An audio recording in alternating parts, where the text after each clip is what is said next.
Afrofish OG.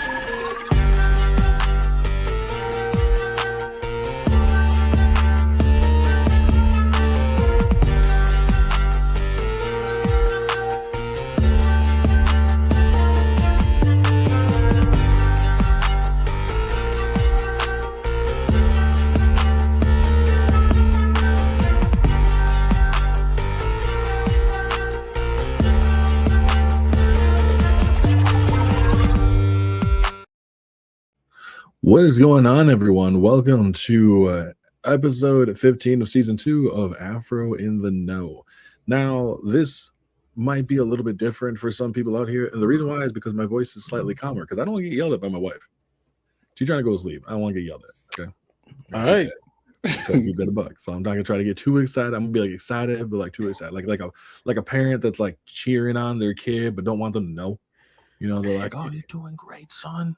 Like you're amazing." You know, and as soon as the kid's like, "Dad, did I do good?" "Yeah, you fine."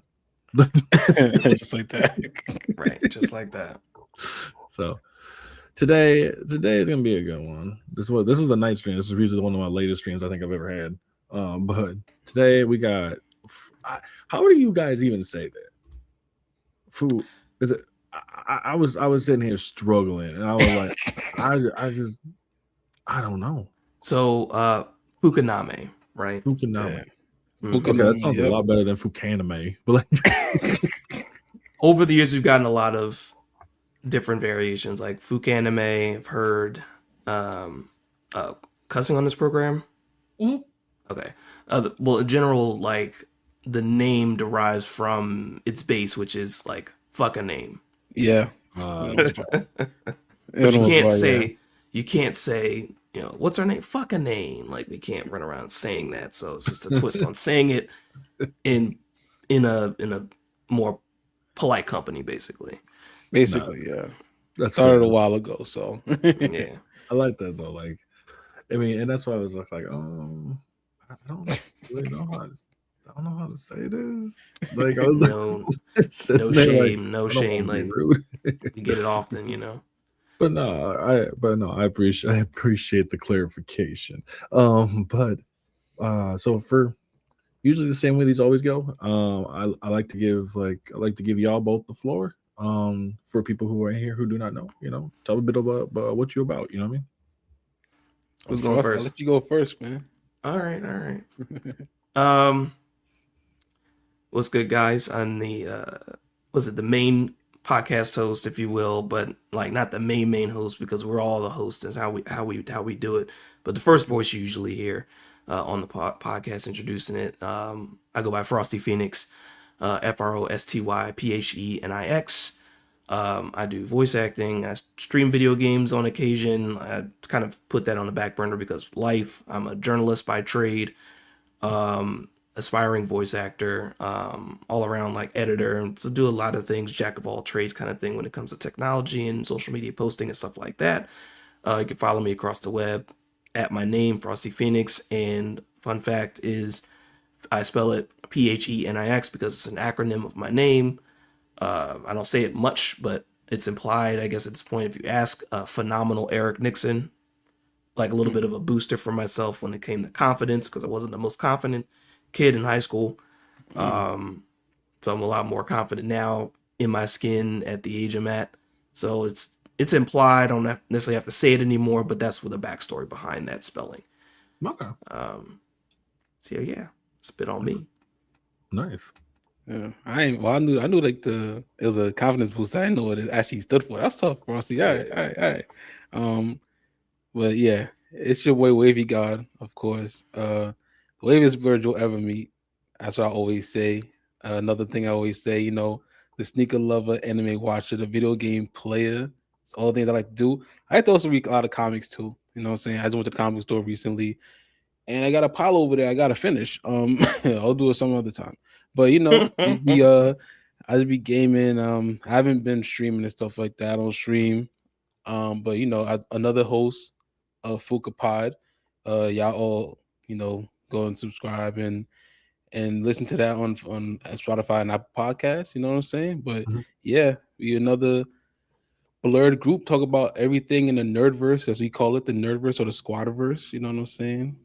But yeah, man, all my hobbies I love them all, but they also make me poor at the same time. So what can you do? That's fair. That's fair. That's fair. So my question is, how do y'all like? I mean, this is pretty basic, I guess, but how do y'all get started? Like, Well, I'm interested. so the group initially started let's just say the group initially started at 6. But the other members, they haven't left. Just kind of like, shadow partners. So no one's ever really left. But Right. it started initially as a group chat for a couple of people. We all went to Hampton University. Like every single one of us went to Hampton University Oh, wow. and all graduated within a year or two of each other. Yeah, for the most part. Yeah. Yeah. And the bridge of it were 2 other members of the group. So it was like a couple of the members of the group were the bridge. And so I would say for the main members that stuck around, I'll be honest, it was for various reasons, probably because of majors or anything like that. Like I hadn't met Wavy, Cornered Fox, Desert Skies before our group chat when we talked about anime and things. But when we did get in the group chat, it was just chatting with the homies. Like, especially once we all said, oh, you went to Hampton with us and you know this person, you know how it is. Like when somebody introduces the group to someone else and you go, I just need a couple criteria. You cool with this person and we have something in common. You know homie, and you're chill. You're not. That's drunk. usually it. You like what I like. Oh, you in? Yeah. Oh, No, you in. okay. And And that's awesome, dude. Like, so I went to Hampton. Like, you all go for like journaling then too, then, or what? I know. I went for journalism. Yeah. I was computer science and everything. Okay. So I came out as like software developer, and I'm not doing that right now. Trying to get back into it. But yeah, software developer is like the main trade that I'm in and everything. But that unfortunately that comes before gaming and everything else because that pays the bills. Yeah. No, exactly. Exactly. No, I think and that's I mean, it sucks once life starts getting in there. I'm not gonna lie. Like once life starts getting in the way. Like, Yeah, life be life, and you know what I'm saying. But we started because generally everybody, and I'm not no shade to anybody. There's so many groups that came before us, so many groups that are coming after us, so many people just want to be able to get their opinions out there, right? But we formed based on a conversation. I think one of the main points I think everybody generally agrees, or Wavy, let me know if you agree or disagree. I think the conversation started around when we still didn't know who Toby was in Naruto. okay. And I think when that came out on a weekly basis, like the manga, we were in the group chat, like trying to figure out who he was. And the way the conversations went, it wasn't just like, do you know who he was?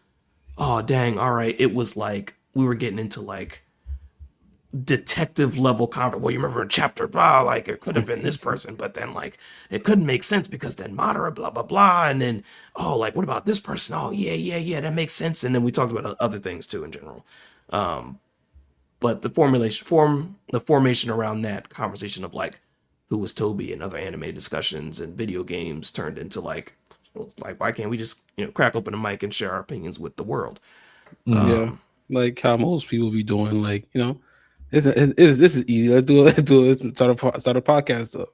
And I don't think I was in the group chat at that point, but he's talking about when they were talking about who Toby was and all that. I wasn't in the group chat at that point. I got added a little bit later, and everything, but because I think at Hampton, you couldn't have. You couldn't have because you haven't even finished it yet. I have not. I haven't finished the regular Naruto yet, and I'm proud to say that. I'm proud to say that. Okay. I always get. Cause I think I watched like a couple episodes from the first have like actual Naruto, and I just never didn't click with it. It's not even click. It's that there's just so many episodes. And that's probably what it was and everything. And so you better not be watching One Piece. Oh no, I haven't started One Piece. I feel like I feel like we don't see those as much anymore. And while I'm kind of okay with it. Like I don't think we don't really see as much of like the long like animes lately, at least. People don't have the attention span. No, yeah, I would say not the attention span, but I'd also say just I just don't think it's so hard to keep a show interesting for that long. You Yeah. know, I think people now are more like, hey, I have a story I want to tell. I want to tell it from start to finish. Bada bing, bada boom. I'm not worried about making it, like so long. Once it's done, it's done. You know what I mean? And I can't get mad at that. Right. Like, because the last thing I think people like is a show that feels like it's dragging on. Also very true. Yes. Yeah. Because like examples of what you said, like we joke about. I think the joke is that One Piece just finished its first season, but it's not really, Yeah. but like it's season. Yeah. This has been season one over the last few decades. But like between that, Bleach, Naruto, like a lot of animes have the filler episodes, and now most animes go 1, 2, maybe 3 seasons, right? Where versus like the animes that we used to watch, other than the one shots like the Outlaw Stars or the Cowboy Bebops or like other legacy titles like that. Yu Yu Hakusho, I think, had like 4 seasons, 3, 4 seasons. Yeah, I think like 4. Yeah, like 4 seasons. 4 seasons. And I tried to get my wife into like watching Bleach, and even try to get through the first season of Bleach is rough. And I was trying to get into Naruto, same deal. Like a lot of standing around, a lot of like the Japanese drums and the people staring each other down like it's the Wild Wild West, and no talking and things like that. I think it was not I think, but I'm pretty sure it had a lot to do with like production, fitting in animes on on TV for commercials, things like that. So now like we're in a different era for the way media is consumed too. So Right. No, I agree with that. And I think that's like, you notice like a lot of just those times. I think of like when like Naruto fights Neji, right? And when Naruto fights Neji, and they have a whole moment in there where they're just eyeing each other down, and then like my brain starts to be like, as a kid I was like, man, this is a stare down, and like as like an adult I'm like, I'm just watching the same fucking still. So yeah, but like when now, I mean, they still have that in certain points, but it doesn't feel like it's long. The there's always a chase for the next big, whether it's the next big meme or like the next big, moment to get people to clip, right? Yeah. And we see that with anime, even it feels like at least some of them. I use like even in just Jujutsu Kaisen's one of my recent episodes, where Naoya is beating up the character Choso, and his like puts his hand through his hair as he's like his other arm's just beating the shit out of him, and like they look for that moment. Like they're like they want to find that moment, because that moment will all of a sudden blow up, and now you see everybody talking about it, and now it gets them into watching it. So it's almost like sometimes even the animes are trying to make their own clip moments, of inside course, their own shows. Even like Freerin has a bit right now that I think is really funny in season 2, where she starts crying. She throws like a whole tantrum, and she's like, man, if you call me like an old hag pretty much one more time, yeah, I'm gonna throw a tantrum. And her tantrum goes for 3 days. I know you're talking about. And that bit is hilarious. I think it's hilarious as hell. Like they're both, she's like literally crying, and for her it's probably like 5 minutes, because the elven timeline, like time would be nothing compared to anybody else. But for them, like they walk in, they see her crying, they leave, they come back, she's still crying. Like, bro, this is like what a grown woman does. Like she's just bawling, just like I know what you're talking about. Yeah, it's fun. Anime wants those moments, because those moments will keep people watching. Yeah. Like they'll keep you engaged. Like I said, Jujutsu Kaisen does it really good. Like a standing on business moment, right? Some sort of, a line delivery that might be something. Whether I think of like Seven Deadly. I don't even like Seven Deadly Sins. Like we've had people in the group say that had their feelings about Seven Deadly Sins. I like Seven Deadly Sins and everything. I like the manga. I'll never back on people that like it. I'm just not a fan. Like after the first season, I just kind of lost interest. Oh wow. Yeah. And but like I gave it through the whole first. Like I gave it through the whole first season. I thought like it's entertaining to a point, but I also just am at a point where I just don't care. And then I'm at Escanor. I would say read. I would say right. I would say read the manga though. I would say because I swear I was the type where I thought the first season it got good towards the end, right? Especially with the switch up and everything, everybody getting together. Well, almost all of them. I think they all got together almost. And then I continued to read it, and then reading it was just crazy, you know. I'll definitely take a look. Yeah, I'll definitely take a look. like I'd say one of the sickest moments was, and I think about it to your point, was I think when Meliodas sent the like spear back at the pink haired dude sitting in the chair and almost and it almost hit him in the head. Yeah. Yo, that was and crazy. that's how he knew that, like, he's like, oh yeah, he's still alive. Like, I was like, yeah, because he almost made you not. Like, he almost unallowed you. Right. Yeah, I would say it seems like it's like all right. Like, there's some anime that I will just watch just because I do believe. I want to say that they're mindless, but I watch them because I just find them just morally entertaining at the end. You know, I've always said Records of Ragnarok is another one that I just is fun to watch. Like, I gotta watch that. I haven't watched it either. The first 2 seasons are rough. Like, animation wise, they are kind of bad. Oh, really? That's Netflix anime, right? It's just like it's like a lot of stills, like a lot of very much like stills. And like I don't try to look for them, but like I think because I'm so used to seeing a Demon Slayer, JJK, and even later seasons of its own show, where there's moments where there's like good choreography, and you know they have moments where blades are swinging around and all this other kind of stuff, and it's like, okay, this was really cool. Where was this in the first couple seasons? This ain't nearly as close. Like, so it's not that it's like bad. It's just like I felt like this was like maybe a new studio or something, and we're new studio, new budget, you know. Yeah, so I was like, oh, okay, you know, whatever. But it does. It's one of those that the anime was better. Like the anime does get better as like at least animation wise. Story's still fun. I mean, you want to watch the equivalent of basically action figures. You're just smashing them against each other.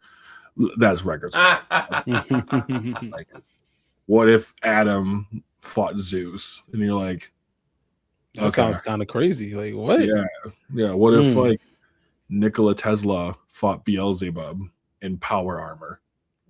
Like, that's just okay. That's just cool. Right. Like, it's just cool. All right. Yeah, like death battles or something.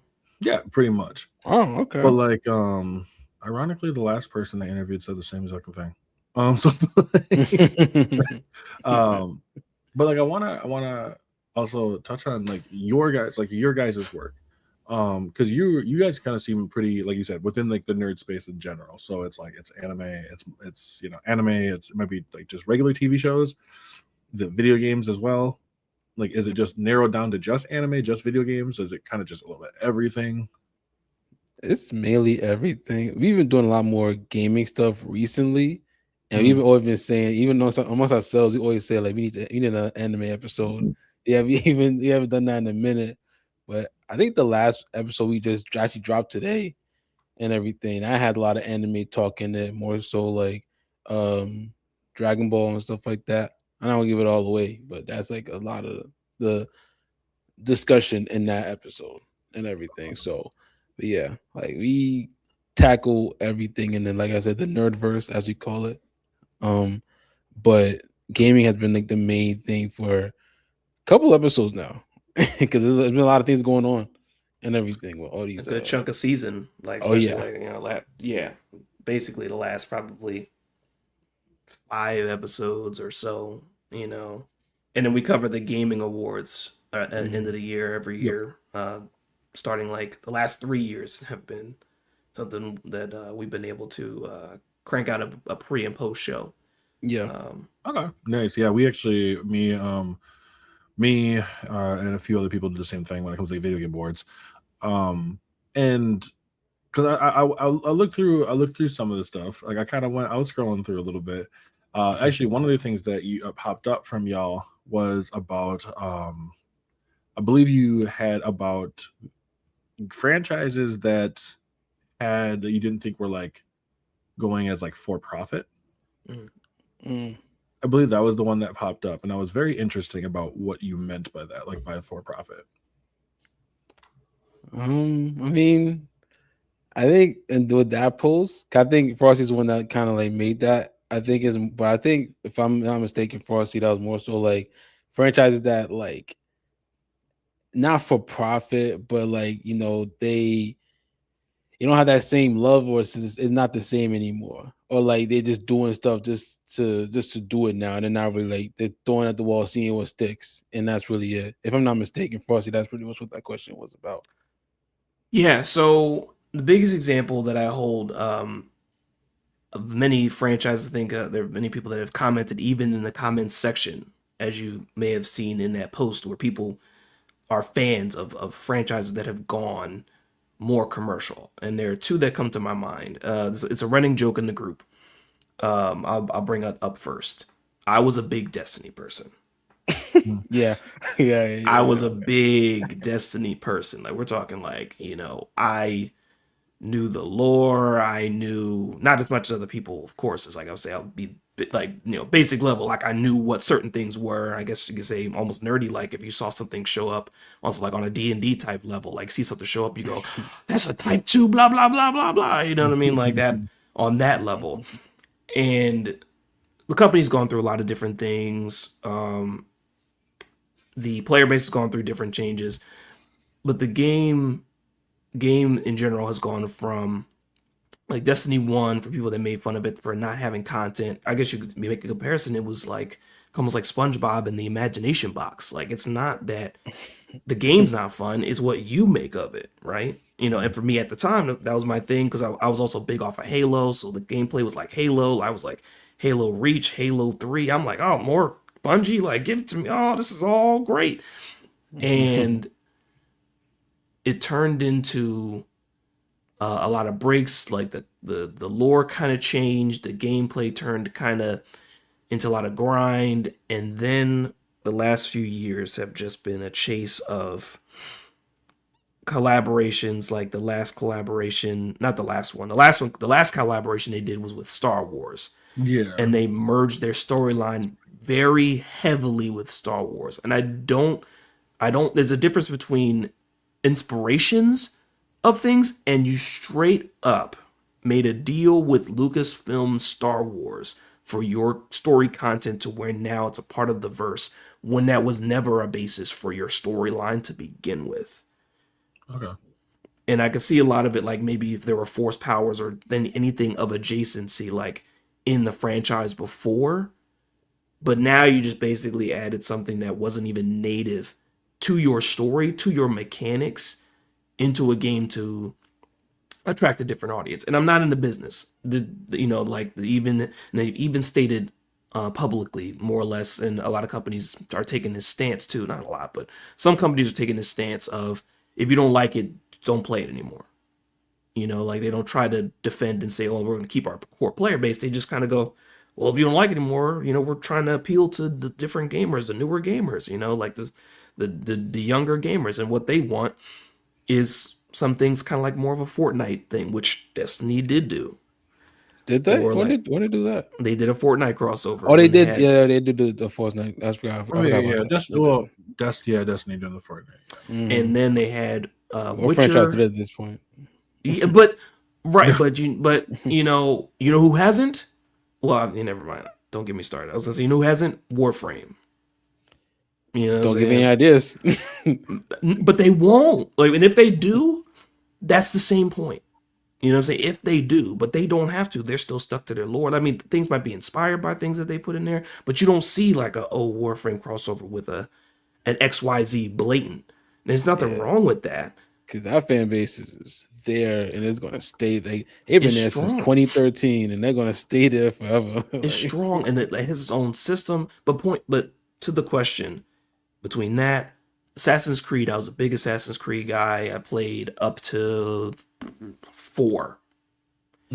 And the series started to diverge off of like 4 because they killed off the main character in the storyline. I don't know if you've played those are Assassin's like Creed. 3, I believe. Desmond dies in 3. Yeah, but then 4 goes into like the Abstergo thing where you're a random Abstergo person with no face, no hands, and you're just walking around in the real world, and it's just like disjointed, kind of like trying to figure some stuff out.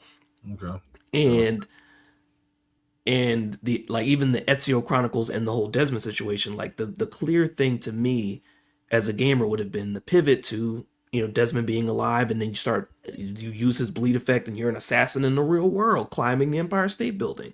That would have been a clear designation of growth, right? But for some reason killed off the character, and then you go, and no shade to them, straight up like open world RPG with Origins and Odyssey. Odyssey, Valhalla. and it's just like that's not Yeah, Assassin's Creed. Origins was good though. Origins, I'll stand by Origins being good just because that's when they took the year off and they were like, all right, let's kind of revamp this. And then, like you said, make open world RPG, action RPG. But I think Origins was good because the story was nice.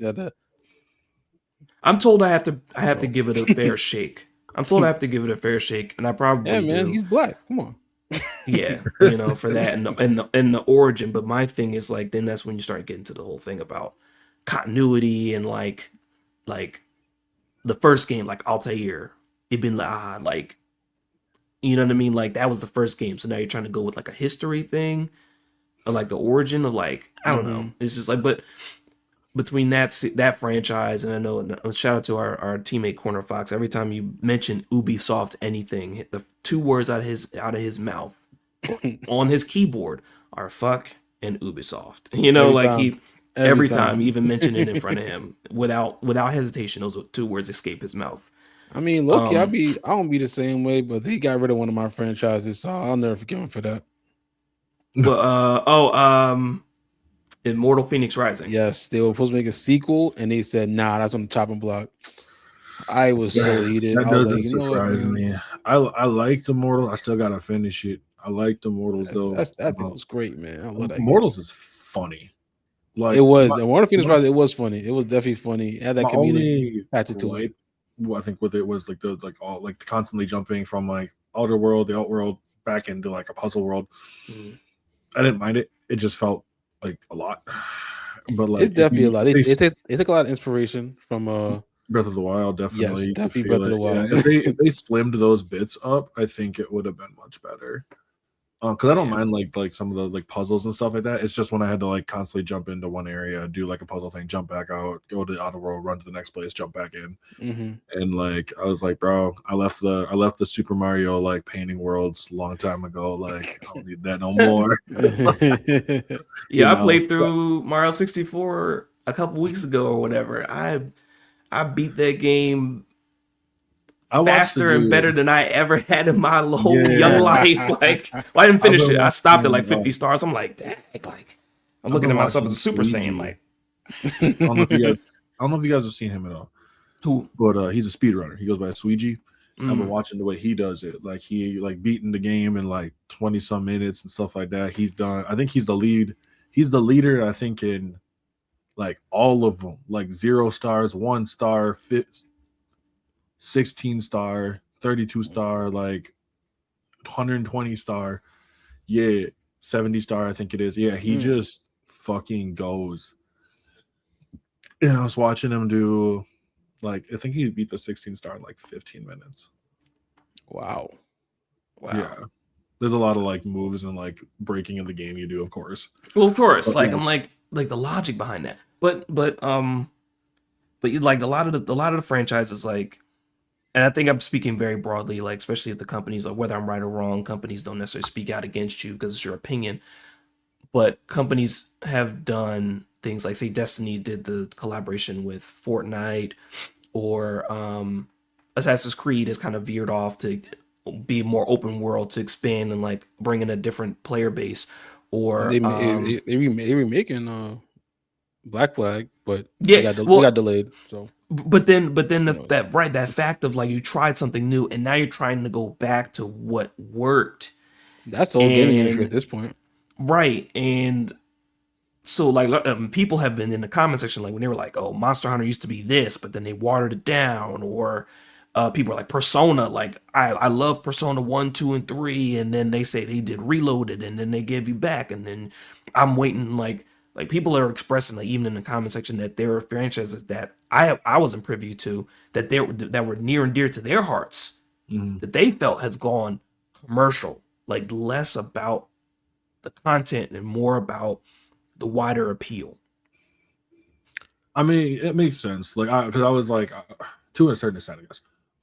Because like when I saw the one that you mentioned with like Persona 5, right?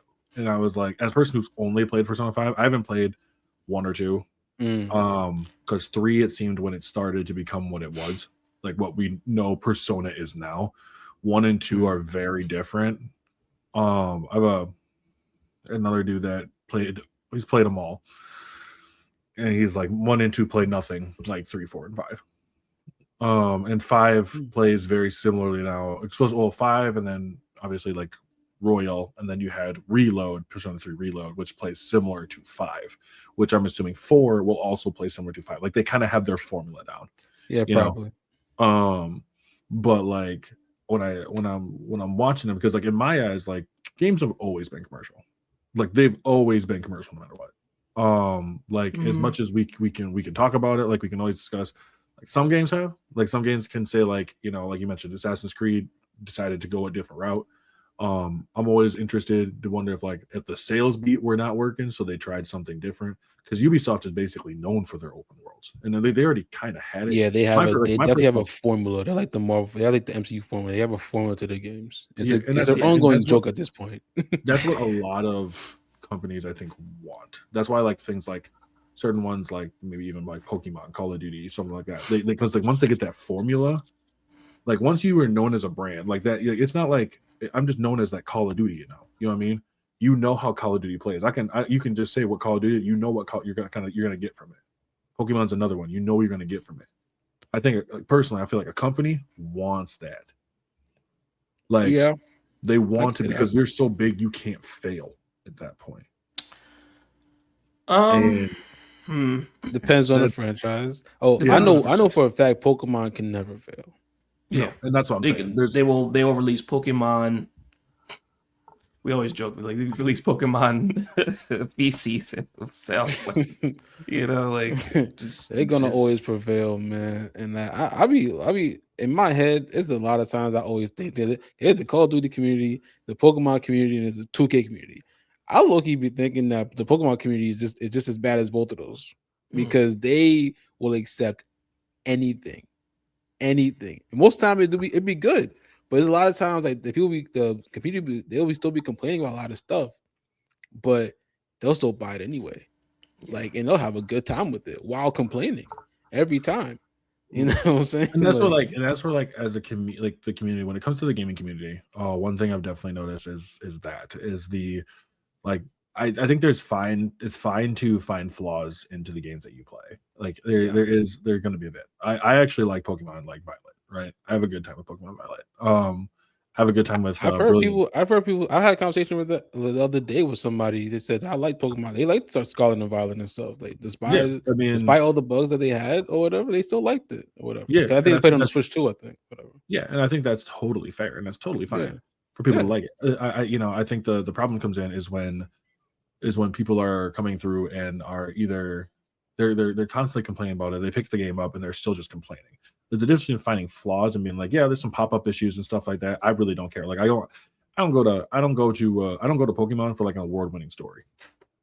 That's, you know what I mean? I'm also 34 years old.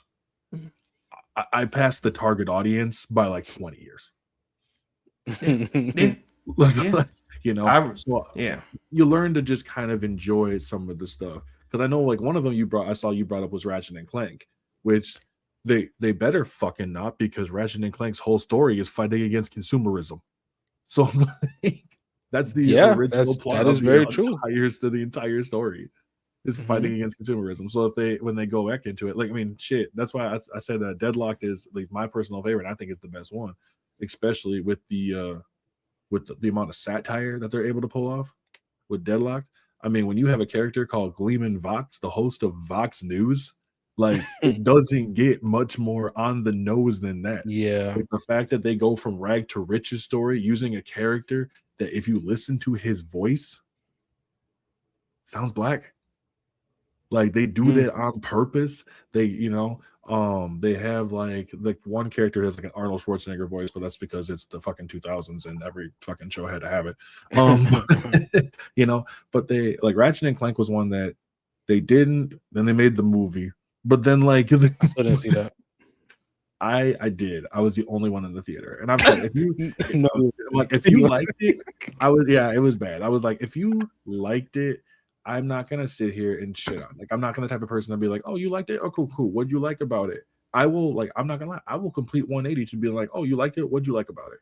I want to know what you liked about it because it might be something that you saw that I didn't. Like, I played the original, I played every single game, right? I do know that there's a lot of flaws in, like, especially in the first one, in the very first one. Like, I've told one of the things that I've learned growing up, because I think it's good to go back and play some of the old games. One, to get that nostalgia out of your way, to see like the game for more of what it is. But like when I look back at Ratchet and Clank, I'm like, I'm not gonna lie, this story beat is very disjointed. Like, it starts off good. It starts off with a good premise, but it's after they get duped by Captain Quark, and then Ratchet turns into a fucking dick for like the next like 2/3 of the or let's say 1/3 of the fucking game. Yeah, and like it wasn't even Clank's fault. Like, it's really not even Clank's fault, but Ratchet's just such a dick to him during those times. It got to the point where, to me, it's actually almost like I don't even want to continue because he's just being an asshole for the sake of being an asshole. And like once he sees a planet like explode, then he's like, oh damn, man, maybe we should figure this shit out. And I'm like, that's not really development at all. That's just like an oh shit pivot. Yeah, so a sudden story turn on a tragic moment or whatever. Yeah. I still love it. I still love the game, but I also think it's good to be able to go back to old games to be able to figure that shit out. Like, figure out and be like, okay, there is flaws with it. Oh yeah, most definitely. And when you go back to old games, you see the mechanics and like, oh, this is rough. Yeah, this is good for back then, but right now it's like you don't. Yeah, it didn't age well. No, and that's why I call them. I like calling them games of an era. Yeah, games of an era. You know what I mean? And this is one thing I love Star Wars, but I don't like. So KOTOR. Do we? Yeah, we do. I don't like KOTOR. Wait, what? I don't like KOTOR. Now I'm saying this because I never played it. I never played it, but I'm glad Cornered's not here. Or Cornered go crazy. That's one of his favorite games of all time. Yeah. So the reason why I always say is because I can't get into the gameplay. The gameplay is very, very clunky. It's very, very dated to the point where I just don't want to go through that. Like, I think the story is top notch. Yeah. I think the story is great. And then his response for that would be, and what's something we've said, and it lends to what you said about legacy, basically just going back, you had to be there. Yep. There's a lot of games like that you had to be there for. You had to be there. Like. Yep. And there's moments like in gaming in general where I tell people you just had to be there at that time. Like, one of the moments that I can't wait to see, like when I got a kid on the way. So like when I congratulations. Show my kid. Congratulations, yeah. Thank you. Is that opening for Kingdom Hearts? You had to be there during that era. Now I try. Now here's the thing. Like my wife is like a new gamer. Like, she didn't game all through her youth or whatever, so she's introduced to gaming now because of me. And one of the things I've tried to get her into, like, when you try to introduce like, oh, maybe you'll like this series. She's a big Legend of Zelda fan now. So now she won't go back to play anything below like Breath of the Wild. I mean, that's fair. Because it is like, if you do go back to Ocarina of Time, a lot of people praise Ocarina of Time. Shout out to the Switch 2 and its emulator. I'll be honest, Ocarina of Time is also incredibly bland compared to what we have now. So I think at times when you look back at the game and you're like, yeah, this was really fun, but like, I'm not gonna lie, running across Hyrule Field is boring as fuck. Like, I get to a point where I'm like, you know what? I thought that then. Yeah, I think that now. So I think that now. when I go Yeah. play when I go play games like I can go back and replay Minish Cap because the game's not actually really that big. Like it's really not. I think Minish Cap is actually fantastic. It's my second favorite Zelda. And I like Twilight Princess because Twilight Princess. What was the first? Twilight Princess. Twilight Princess is my first because of the fact that it does everything. At least to me, it does what Ocarina of Time does, just better. Yeah. You know, I'm still not hearing the right answer though. Then what's your zero choice? What's my zero choice? No, I'm kidding. What, Like Four for me, Swords Adventure. no. Wind Waker, my G. There you go. Never got a chance to really play it, to like delve into it. I never got Now a chance to delve in. Huh? I never got a chance to really delve in because I didn't have it at the time. Do you have a Switch 2? No, I got a Switch 1. I can't afford the Switch 2 though. Understandable. Well, and I do have a GameCube, so I could go and pick up if I really wanted to. I could go get Wind Waker, but at the same time, it probably won't cost I'll too just go much. pick up a Switch 2. So when I tell you versus that, now that's one of those games that even though we've talked about aging, like when I booted up Ocarina of Time for my wife, the first thing she said when she saw it for the first time was, "This game is ugly." That's all we had back then. That's all we had back then. That's all I could say. Yeah, I think Wind Waker, like I think they ported over the Wii U port. Was it the Wii U port? It was a GameCube port. I think because they did the Wii U polish. There's some benefits of like the Wii U version. I think right. It was like the polish of the newer one, and now like the game to me looks amazing. Like it definitely looks better than what it did. And it's like it's polished in certain areas, and you know it. But that game still stands at the time. Like I love looking at it. I basically have the Master Sword's powered up, and I'm about to go find the. I'm about to go find the. Never mind. I'm not gonna spoil it for you. Basically, I'm at the end. You're good. No, and that is fair.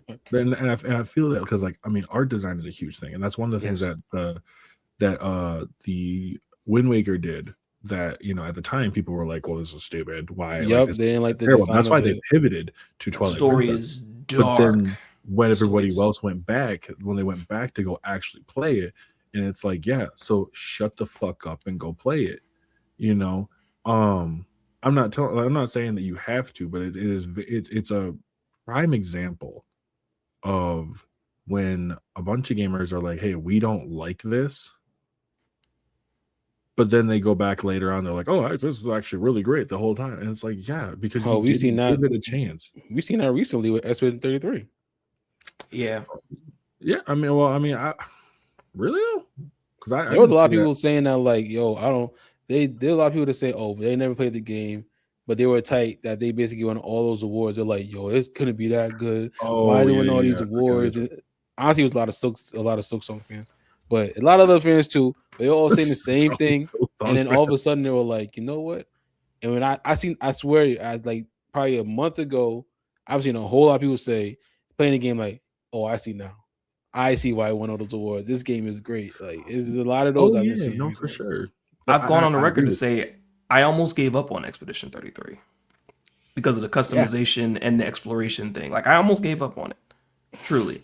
What's crazy? I went through that whole entire game up to the second to the last boss and never used my Pictos. You never used them? You a salty Splatoon? Salty Splatoon member. It wasn't on purpose. It was just how tough are you? I didn't know what they did, so I just kept on moving. I was like, "Oh, okay. Well, why can I only hit 9,999?" And then someone was like, "Yeah, you can use a Picto." I'm like, "Fuck's a Picto." So you never customize anything though? Like, no, I didn't. You never put on. You put on different weapons, right? Yeah, I threw on some different weapons, but that was okay. Yeah, all right. So and once I learned about the Pictos, I was like just shredding everything at that point. I was like, "Oh, I am a god." And so, but then like I found there's like a really good farming spot, in the spot where you go fight Simon. All those enemies before then, you just go I'd farm the fuck out of them, and I'd just farm for XP, and I would just use my L. Like I went and I just solo ran with my L. You one of them. Like, well, after I beat the game, like on like by itself, like that game is really good. I think it's really fun. But I do agree with you where you mentioned that like people were like, "Yo, I just don't like this game," and I'm like, okay, if you don't think the game is for you, that's fine. Like what got me, like what got me back into it was like I think I was thrown off by the customization and the way the story was kind of going, whatever. But like once a friend of mine kind of like sat me down, like, all right, here, and then kind of like moved a couple things around, and I was like, oh, and then I saw it was like I just had to move the thing, and then it was after that. Mm-hmm. No, It was all exactly, it and was that's what off happened the with rails after that. That's what happened with, because for me, like a game that was that I didn't think I was gonna like it right away was Elden Ring. Like You took the words right out of my mouth. yeah, Dog, it was like Elden it Ring. So won that year, and I was like, what's the big deal, yeah, I don't get man? this, but then like it was like I beat Margit, and then I beat Godric, and then I put it down, and then it wasn't until 2024 because I was unemployed like I am now, so I got to go find my game in order to boost it. I was waiting for a job to come through, right? And after those in those 3 weeks that I was waiting, which 3 weeks is a long time to be unemployed. Mhm. In those 3 weeks I was waiting, I beat it twice. Yeah, And like I yeah, was no mercy my way all the way through. Like I was like it felt like it gave me that feeling again. And I think that a lot of times that's what gamers are chasing. Gamers are chasing that euphoric feeling that they got when they first heard Simple and Clean for the first time. yeah, You Yeah. know, they're chasing that feeling of when you went into Hyrule Field in the Ocarina of Time and you heard that music playing for the first time. Mhm. Gamers are chasing that feel all the time. And you yeah, know what?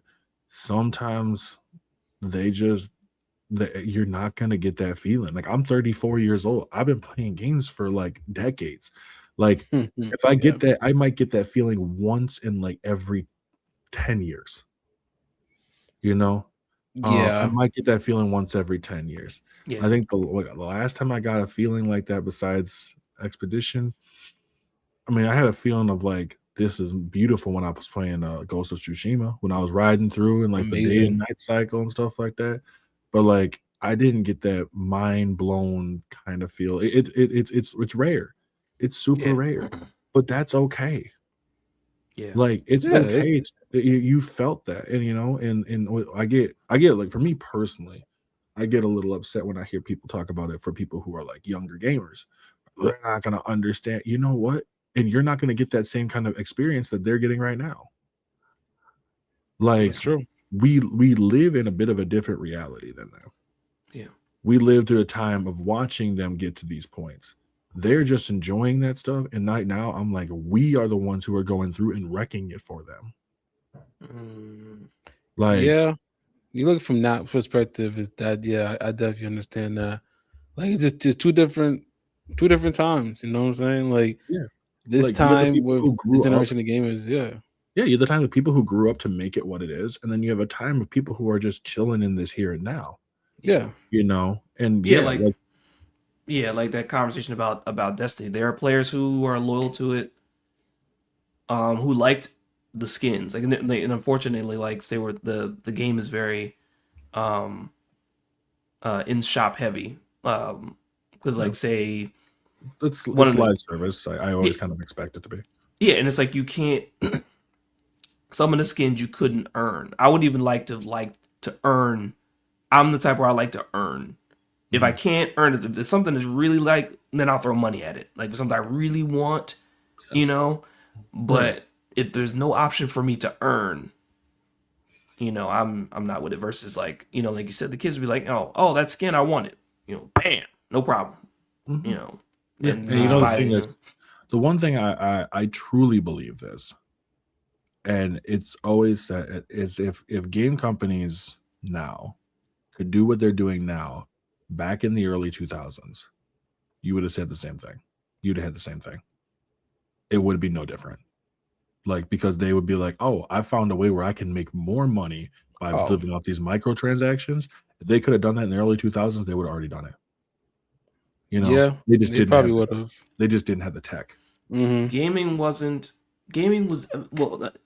This is nostalgia glasses. I guess let me know if I'm wrong. It's a part of our overall conversations that we have because we're not. I don't think, and Wavy, let me know if I'm wrong. I feel like we're not closed minded in that way. I think we come across in a way that we talk about like how it used to be, Yeah. but it's not because gaming wasn't It was still a wasn't. niche then. Yeah, like it wasn't appealing to everybody. You could only play a Yeah. PlayStation. You could only play an Xbox. You could only play a PC if you had that know-how to do that. Now you Yeah, your gaming phone's right there. console. Yeah. You know, like Oh yeah. it's everywhere, You right? know, the other thing is when like the thing is like people, you know, you mentioned with the nostalgia goggles and how nostalgia can be good for some but bad, you know, and also as well. Because I look at like when I look at certain games and how we do as actually as so we got older and it just hits different. Yeah. But I just think hits Yeah. when I look at like when I look at like how I was as a kid, like you know, if you're still trying to hit that rush, you're still trying to hit that rush, the same rush you got as a kid. Like when you were back then, you didn't think about any of the ins and outs of the industry. No. You know, you didn't think about that kind of stuff because it wasn't a thing that actually got into your head. Now, like I No. was watching a person do a retrospective, and I hear how the way that if you're a Ratchet and Clank fan, I think go watch the Golden Bolt who does retrospectives on all the games. He did it. It's been a long time since I watched him now, but he was talking about how they were when they were on crunch time. It was horrid, like the amount of shit people. There was times where people were sleeping in under desks and stuff like that, Mm. working 7 days a week to go get this out. And you know that changes. As a kid, I don't know that. As an adult, I'm like, bro, I don't want to see anybody who has to go through that kind of stuff just to produce a game, like a game for someone like me. Like I don't want Yeah. to see that. I don't care what it is. I don't want to see someone sleeping under their desk working 7 days a week. I could give a fuck less. I can wait on that. If people who have better qualities, like or better quality of life, will produce better games. Yes. Yeah, You that's know, also very true. And I like I feel that exact same way because when you're a kid, you don't know the in and outs of what it takes to like push a game out, and you don't know that, like, especially when you're older now, we know now that like it's not the developers doing this making this, it's just the upper management. They want to push this out now to get their quota, to get the push to get before the fiscal year and get the numbers right. So they're gonna say, oh, we need it out by this date, and it's probably not gonna make it to that date, but you gotta push it, you gotta crunch time, and people gonna and have to work extra hours. And it's like you start seeing that, you're like, damn, yeah, that kind of shattered my whole mind about the whole industry now. Like, yeah, it shatters Yeah. the rose tinted glasses when you realize how these people were treated under Mhm. the influence industry because just to get the game.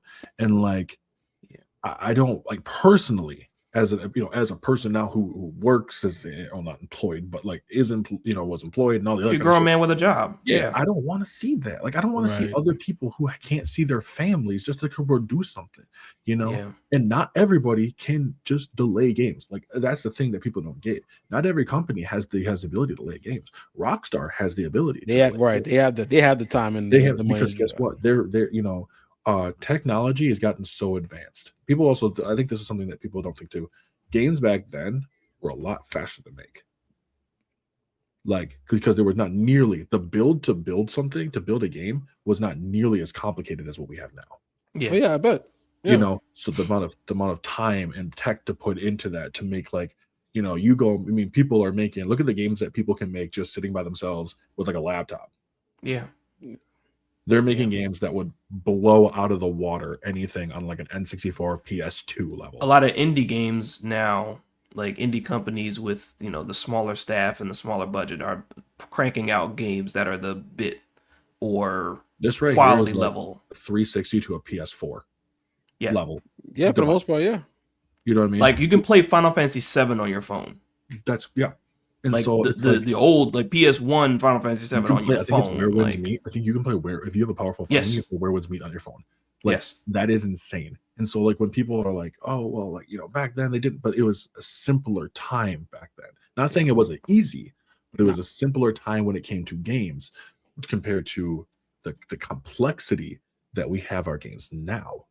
You know what you made me think of when you said that earlier, and I guess not that I take my statement back, but it dawned on me that you said if they could gouge our money out then with transactions and MMORPGs and games that no longer end like they do now. And I was like, well, it looked different then. It was called spin-offs in games that that we quote unquote didn't ask for. Like I think of the Sonic franchise, like Sonic Shuffle, Sonic 3D Blast. Well, it's not Sonic 3D Blast. That was actually a good game.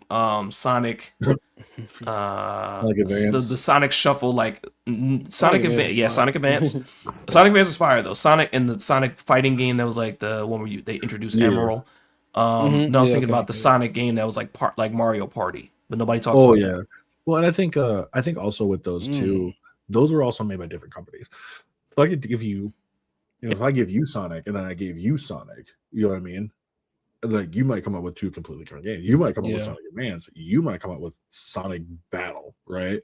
Like, but it was able to spread that franchise out. I do agree. But but that's it was like we need more. Like you said, you make this. We want but it also ties into more what you said about them also just throwing a dart at the wall. And really, back then, that's what they did more than anything else. And then Sonic 06, I feel like, was a true Sonic 06 is really unfortunate because it has potential to be real. Like you can see where the bones are in that game. Yeah. It just apparently it was. I went to look back. It's been a while. It was like last year, but I was talking to someone about it, and they said that like they did not have any time for this game. Like they had it was like 9 months. Yeah, that's way to make a Sonic game from the ground up. Yeah, that's way too short. You can't do that. Like a Sonic game, they pulled people from their project, from the Sonic 06 project, to go work on other stuff. Like it was terrible. And it's like Sonic 06 never had the chance to survive because for a while, I just really felt that Sega was just okay with their franchise being so fucking mediocre. Like they were okay with it being disappointing because at that point it felt like at least to me, it really felt like the all attention is still attention. Yeah, for the most part. Like if you're saying like 9 months, that's 9 months. They just want to push it out at that point. They don't want to give no time to it. Star Wars: The Force Unleashed 2 is another game like that too. They pushed that out. Oh man, that's why they just it's so short and it's just like compact with just shit. It's it was good though, I guess, but the nostalgia glasses maybe for me. I would, and that's why like when I look at the Force Unleashed, I was actually talking about that yesterday, and I was like, would I like seeing a Force Unleashed like remaster with just better quality of life improvements? Absolutely. Yeah. I think anybody would, honestly, like a Force Unleashed like remake or remaster. Yeah, that'd be great. Yeah, with the Jedi Fallen Order treatment. Yeah, they could. Yeah, honestly, to be honest with you, I don't think I'd want that. Well, not the same format, but the polish. Well, with the polish, sure. I think the reason why also is because of the fact because Starkiller is not Cal Kestis. Like Starkiller is going to wreck through everyone possible. Mm-hmm. Yeah, Starkiller, I mean, like the graphic quality of Fallen, not the Dark Soul, not the Sartin, but Soulsborne-ish level. Not that, just like that level of graphics on the engine of. Yeah. I think I want like a full blown like remake then and everything. Not even remake, like a remake. Yeah. Of like that's an episode that we've been holding on to for a long time, and I think that list just kind of grows. Like certain list of games that deserve a remaster or a remake. Like don't touch it or build it from the ground up. Like certain games. I've been working like I've done those kind of ones. I do those lives. I do those lives and stuff like that when it comes to those, and they can be kind of fun. Also, people nostalgia glass really hard on those. So like when I'm going through them and they're like, bro, like why can't they bring back a Def Jam? And I'm like, think about that for 5 fucking seconds. Like I was like, the amount of contracts you'd need to go bring back in order to get them. Some contracts you can't even get because of the fact of licensing and all that. You'd have to bring in a new set of people. The same people might not be okay with the fact that having their names and likeness, like it's such a complex thing. It's not going to happen. Plus, EA Big is not a thing anymore, unfortunately. No, so that ain't gonna happen. I was talking with another dev that I was contractor dev that I was talking to, and I'm friends with, and he was talking. I was like thinking like, hey, stuff that like would it actually sell? You know what I mean? Would the Force Unleashed actually sell? I'm like, maybe, but I don't think it would sell to the numbers that they want. That's right? and that's No, the right. thing right there. And that's the thing. I'm pretty sure Prototype is a that's the reason brand new why example. like Prototype's one too. That's like, oh, Prototype would be cool. Is there a remaster? Actually, there already is. People just don't pay attention to it. Yeah, the Prototype 1 and 2 got a fucking remaster. They were like a remaster port or whatever the fuck. With like quality of life improvements. oh, I knew that come out. Yeah, on my Xbox. Like, but like, Shamed. Oh man. you know, and the thing is that would it be cool? Sure, but would you actually go and buy it? That's the question. That's You the know, main not thing. if it drops on Game Pass. Would you actually go spend the money to go get Buy it? it. Because if the answer is no, then you are not going to get these. Yep. You know, Infamous is 100%. one that I find very interesting. You know, Infamous is one that could it happen? Sure. I want Is another it? Infamous. I didn't want a remake. I want another Infamous I game. personally, Like, I want them to pass it off to someone else and let them work with that universe. You can separate it. you can. Sure, you can separate it from the story, but I want them to work on it separately. You know what I mean? Like, I get like that. someone else get a chance to go see what I can do with it. You know, like I don't like a Ratchet and Clank. Does a Ratchet and Clank need a remaster? No. Does the original? No, it doesn't. It's fine. Just He already had a remake in Yeah, 2016. but like, well, no, that was the reimagining. It's a different. Oh, okay. Imagine. Okay. But like, because that was just a tie-in to the movie-based game. Oh, to the was it? movie. Oh, okay. Yeah, 2016 is just tying to the movie. There's a reason why, like, when they talk about Ratchet and Clank, they kind of just bypass it. Like, it doesn't exist. It kind of hit that same level as like full frontal assault and like All for One, where it's just kind of in this weird limbo spot where it's just like those games are there. But like, if you talk about the timeline, it's one, Going Commando, Up Your Arsenal, Deadlocked, Size Matters, and then it's like Future Series, and then you go to like Rift Apart.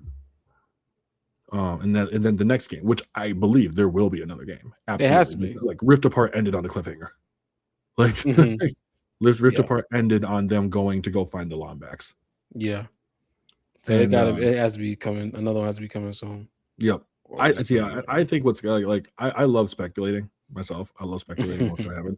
So like my speculation is that they're gonna use the Dimensionator, and partway through we're gonna get a Kit and Rivet spinoff. And the reason why is because at one point the Dimensionator, something happens when they're going through the Dimensionator, and it sends like Rivet and Kit out to like a different area, and they meet a different group of Lombaxes than the ones that Ratchet and Clank. Ratchet meets his father, like he definitely meets his parents. And then Rivet and Kit meets this other group of Lombaxes who are also searching for other Lombaxes, but they're like, let's say they're more like militant. I actually like that. Actually, I would like to see that. Like, so yeah, it would be a fun spin-off between both of them. So they, in a way, they both found the Lombaxes, but these are two very different sides of Lombax. I'll be interesting. I'll be interesting to see. Like, I'll be crazy if they actually like ended up doing that for the next game. Actually, yeah, no, exactly. Remake Echo the Dolphin. Echo. But yeah, you know, it's the same thing with like you guys like God of War. I've been speculating about God of War Ragnarok, right? Because God of War Ragnarok, good game. I don't know if you guys have played it. Oh yeah, most definitely.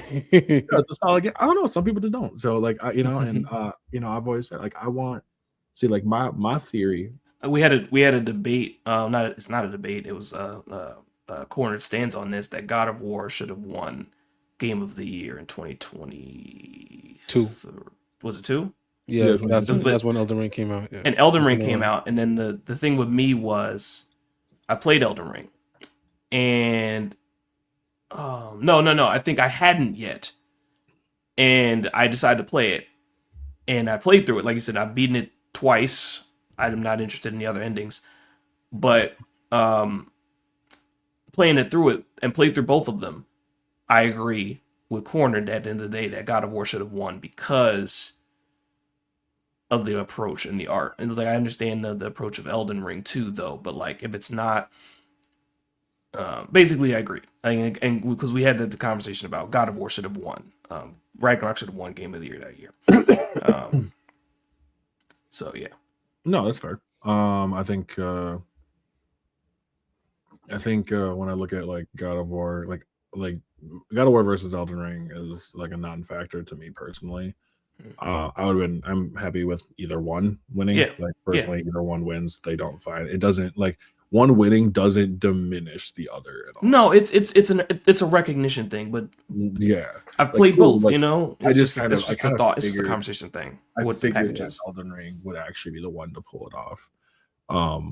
It's hard to get a game that dropped, I believe, in February to stay in relevance for as long as Elden Ring has. That's true too. It did. It dropped in the beginning of the Like- year, and like it just took over like everything Like, at that point. oh, what other game is it? It's I forget what it is. Oh, we were just talking about it. The game of the year last year. Oh, Astrobot. Oh, Expedition 33. Yeah. You know, The that one previous dropped year, in excuse me. April, and that one stayed with people's minds the entire year. Like that's one of the ways that you know that it's going to be like successful. Yeah. And it did. It was incredibly successful. So I mean, it's should have hard been. to get to that point, and yeah, they deserve the spot. But I think like it's one of those where like, I love it. Like, and I love like Elden Ring, and I love God of War Ragnarok. Like, Ragnarok was a lot of fun. You learn. I tell people like you learn a lot from it. Pay fucking attention to it, because like especially with like myself being a father, because I'm gonna have a son. Like I'm giving that game another look back through a kind of a different pair of eyes. Yeah. You know, because there's a lot you can learn from that. Oh yeah, That's why that leads me to my speculation, because a lot of people want him to go to Egypt, but I was like, you know, in honesty, Kratos has no reason to leave. Like as of right now, Kratos is not just gonna get up and go dip somewhere. Like he's in that like I'm tired boss situation. Mhm. His son has flew the coop. He has his own partner, if you will, and then Kratos and Freya have essentially buried the hatchet, and Yep. maybe are I don't mind them not being like they feel like they're more like battle partners at this point. You know, he actually has a legit friend in Mimir, Yeah. like which I think is amazing. Yeah, Atreus is gone now. Like in order to get them to get him into this mode again, I think would be interesting. I want to see. I would love to see that Kratos is working alongside people like Sif. Like he's working with like Sif as she is now running Asgard. Mm. So he's kind of helping alongside it. They're building this new situation, and I in my scenario, my hypothetical scenario I had is that Thrud comes back, right? Because last time she had the hammer and she took off. Mm-hmm. Thrud comes back and she's absolutely beaten the fuck out of. Like situation, like she is damaged like horribly, and they're like, "What the hell's going on?" And she's like looking. She's like, "Where's Kratos?" And she's like, "Where's Kratos?" And she's like, "It's your son." You know, I don't know. He's not the same person that left anymore. You know, and he's like, "Who did this to you?" And she's like, "Atreus." That would be interesting. You know, and so he's like, "What the hell's going on?" And this is where we start seeing something very interesting. We don't see one pantheon; we now see two, because now that the Greek pantheon is gone, and the Norse pantheon is now in ruins, the Aztec and the Egyptians are now battling for this space of who's top dog. Aztec and Egyptians, and they are hearing it. The Kratos is getting two very different sides of this story. On one side is saying that your son attacked us. Like this is a declaration of war. On the other side, you're getting your son is either A, helping us, or your son attacked us. And we are going to war if you don't solve this. But the way that the stories are being told are purposely in order to kind of show a difference. Like, let's say an allegory for propaganda. You're showing that they're both sides that they're telling are off. So like it doesn't make any, like they're not really making any sense because both sides are kind of twisting themselves to make them seem like the victim in this. Yeah. But one thing is for certain. Both of these started with Atreus. Yeah. And so throughout the game, I would have it that we see things that happen with Atreus. We actually don't even see Atreus till halfway through this game. AKA his true name. Yep. Loki. Yeah, okay. Yeah. And then we do see is there's a time skip. There has been a time skip. It doesn't have to be like 10 plus years, but it can just be like, let's say 4 or 5 years. You know? And so through all this time, Kratos is now going, he, takes Mimir, and Freya actually comes with at this one. Freya comes with and is going with to go find. So she ends up leaving off at one point to go with Quetzalcoatl. And you end up going with Anubis. Oh, like the Switch you play. Mm-hmm. You play either of them in a scenario like Assassin's Creed Shadows. Yep. And okay. You make the choice of where you want to go. Mm-hmm. So you get to go and choose between this type of route. Because I think honestly now would be a good time to have it where you actually get to a little bit more to choose how this story goes. Like we're going to give you options on how to progress this story. So I actually like that. That's cool. I like that, like especially the going with Anubis. I like that. Hello? Hire this man. You know what I'm saying? Like, so I hope that they're hearing it. They're sitting there like, fuck. Write that down. Write that down. Amid them casting the God of War TV series, right? Like the live action series they're doing.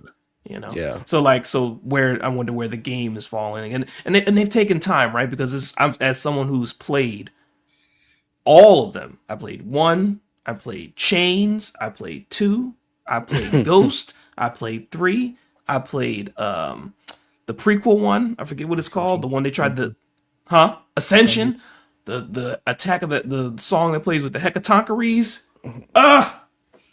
peak. I played 3. I played God of War 2018. I played Ragnarok.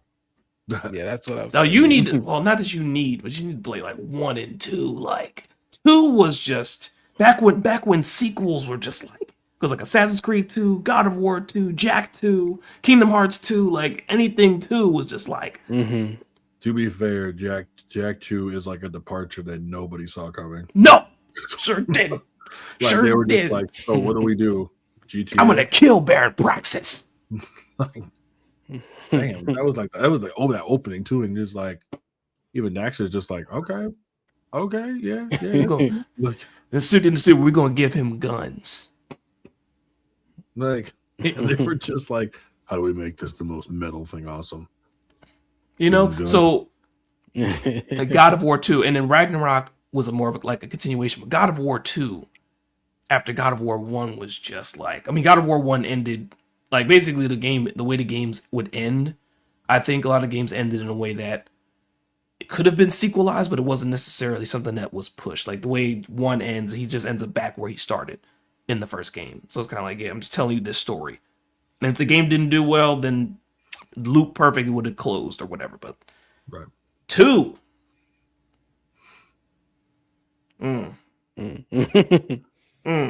I feel that. So I'm going to say real quick here, because I always ask 2 questions before I wrap up, and I appreciate both you guys being here, especially at night. Saying always the easiest. I know it's late for where you. This is my time when I work a later shift, like in the morning into the evening, and it's kind of like my time into. I'm getting Wavy works later shift too. Yeah, exactly. I'm getting used to work to being in the morning, so I'm like, this is all weird to me. But the question is for both of y'all: what does gaming mean to you? How much time we got? I got enough. I mean, like, what's trying to gather their thoughts right now. So, I mean, to me, it's just like and it comes to my hobbies. That's like number one, the number one, just because like it could take me to another world and stuff like that, and I think it's definitely needed. You know what I'm saying? It's just like the amount of stories that can be told, and the amount of experiences you can get with these experiences. And of course, like you were saying before, the nostalgia factor, like thinking about certain games you play you're younger, even getting those remakes, stuff like that, and just like even adds to like your critical thinking skills. It adds to different skills in life as well. So I think gaming is just something that um is just great, and like I guess in shorter terms, and like I'm glad that is definitely more at the forefront now, even though it's still like I said before, like I said in another episode of one of our episodes, that like the gaming actual communities is still niche, but like the actual like uh subject of gaming is definitely more viewed as something cool and stuff like that, and it's in like the pop culture, I guess you could say now. So I'm happy for that. But yeah, like games is just like everything is just so many amounts of games too. So many different genres you can get lost in. So it made me poor at the same time because I wanted them all. So Gaming is like the guy from Ted Lasso. Shout out to the 4th season coming out. The show is amazing. You gotta watch it. I heard it's good. Shout out to Danny when he said, "Ball is life. Gaming is life. Gaming is life." Um, for me, gaming was something that I ran to when it came to like I guess I use this like immersion, like Wavy said, it taught me things. Same thing with anime too, in the conversations, like what you learn from those particular things, what you can learn from fiction. Of course, you learn life skills from life, but people read and learn things. People watch certain TV shows and learn things. Gaming is that thing. For was that thing for me, and so many things that tie back into kind of like what I like to do with gaming is like the exploration, the worlds, like you said earlier about the feeling you chase. It's an inspiration for me wanting to like pursue voice acting. Like it's like, not to make a cliche say it's like a core part of my personality, but it means a lot. It means a lot to me, and even my relationship with gaming is now changing, but I acknowledge for all the things that it did, or all the people that I've met gaming and talk about gaming. So it's meaningful in general. Yeah. yeah, yeah. And I know for me, I'm more of a quiet person, like outside and everything. But like if I hear a conversation about like gaming in a certain game that I maybe played, I might jump in the conversation. You know what I'm saying? It's the same thing with me with like certain animes that are brought up, or if y'all talking about like sneakers or something like that, I'll jump in the conversation. But gaming, most definitely, that I'll definitely jump in the conversation and say like, "Oh, what you like about this? It's not," and all that kind of stuff. So, I'm more open if I hear people talking about that particular subject. So That's fair. Absolutely fair. And I like that. I like that a lot. So my last question to y'all is, where can they find you? uh, everywhere across all social media at Phucaname, Phucaname.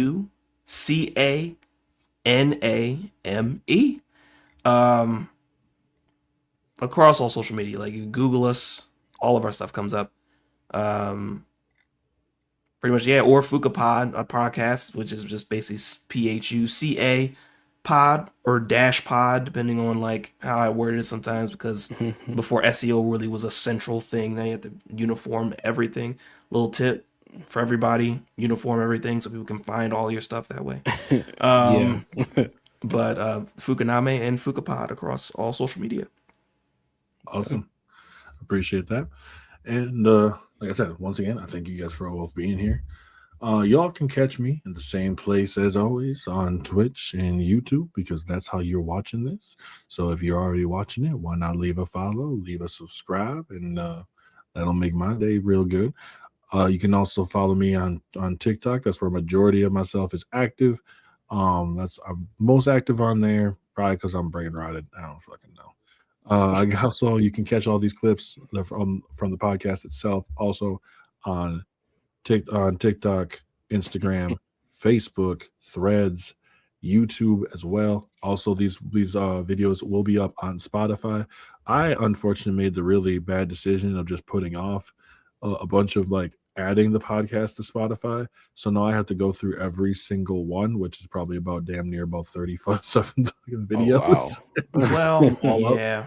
So I have, just from them alone, I realized this. I have enough that probably covers every single, like I started from like the 7th of this, or no, 7th, like the last Saturday or like the Saturday before. So now I have like podcast going straight on through. You guys will be able to collect all of them from the first season and then into the second season as well.